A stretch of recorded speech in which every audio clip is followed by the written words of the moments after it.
आप देख रहे हैं स्कैरी वर्ल्ड इन हिंदी। चलिए बढ़ते हैं आज की कहानी की ओर।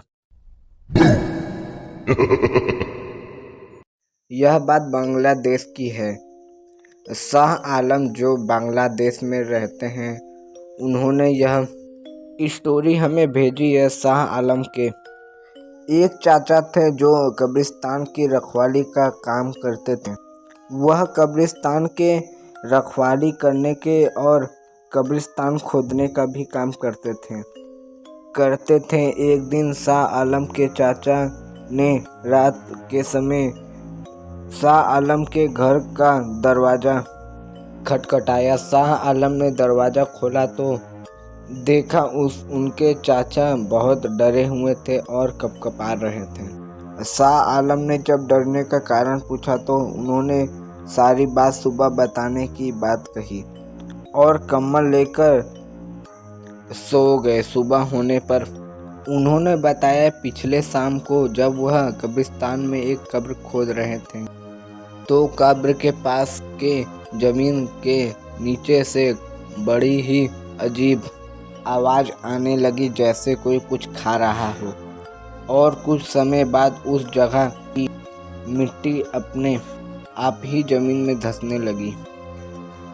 यह देखकर वह बहुत डर गए और पीछे हट गए। तभी उस जमीन में से एक अजीब शैतान निकला, जो देखने में बहुत भयानक और इंसान के आकार से बहुत बड़ा था, जिसके बड़े बड़े दांत थे, जिसमें खून लगा हुआ था। उस कब्र में उन्होंने कुछ समय पहले जो इंसान को दफन किया था, अब उसकी केवल हड्डियां ही बाकी बची थी। यह देखकर चाचा को समझते देर नहीं लगी कि वह शैतान कब्र में से इंसान की लाश खाता था। जब शैतान ने चाचा को देखा तो वह चाचा के पीछे भागा। चाचा बहुत तेज भागकर कब्रिस्तान के पास के मस्जिद में चले गए। कुछ देर बाद जब मस्जिद में मौलवी आए तो उन्होंने चाचा के ऊपर मंत्र फेंक कर एक ताबीज़ दिया। मस्जिद से निकलकर सीधा वह शाह आलम के घर आए थे। इस घटना के बाद चाचा डरे रहने लगे और अब वह कब्रिस्तान की रखवाली करने वाले कमरे में कभी भी अकेले नहीं रहते थे। अब उनके साथ एक दो मौलवी भी सोते थे।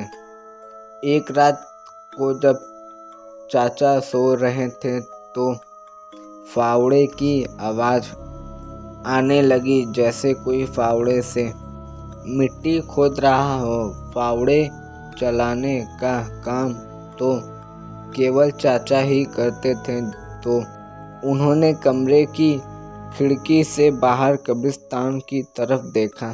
वहाँ पर फावड़ा अपने आप चलता हुआ दिखाई दिया और कोई भी वहाँ नहीं था। यह देखकर चाचा बहुत हैरान हो गए और जोर से चिल्लाए, कौन है वहाँ? तब कमरे में सोए हुए दो मौलवी भी जाग चुके थे। चाचा की आवाज़ जब उस ना दिखने वाले शैतान या भूत ने सुनी तो उसने गुस्से में वह फावड़ा बड़ी तेजी से चाचा की तरफ फेंकी। वह फावड़ा खिड़की को तोड़ता हुआ कमरे के अंदर आ गया। इससे सब बहुत डर गए। अब वह शैतान कमरे के दरवाजे पर ही आ गया और बड़ी जोर से मारने लगा। कमरे में मौजूद एक एक मौलवी दरवाजे और खिड़की पर आ गए और कुछ मंत्र फूंकने लगे, लेकिन वह शैतान रात भर कमरे के बाहर ही रहा और दरवाजे पर वार करता रहा। जिससे ही सुबह हुई वह शैतान चला गया। यह सब बात वहाँ के मस्जिद के सबसे बड़े मौलवी को बताए।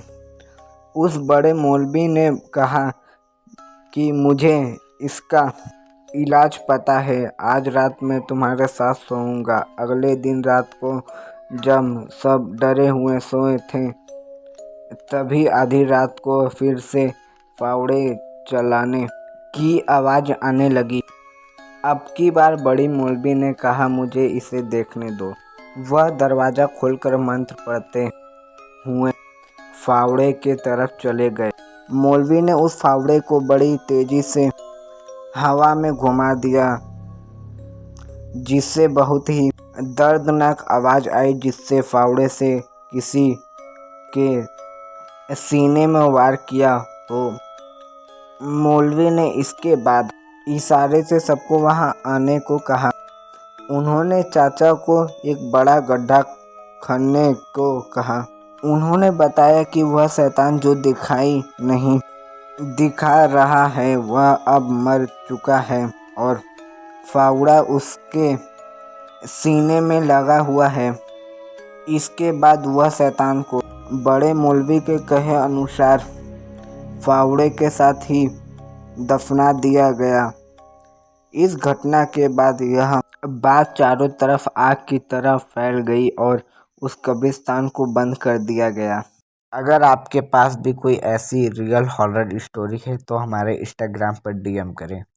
अगर आपको ये वीडियो पसंद आई होगी तो वीडियो को लाइक करें, कमेंट करें, चैनल को सब्सक्राइब करें, इंस्टाग्राम पे फॉलो करें। इंस्टाग्राम की लिंक डिस्क्रिप्शन में है।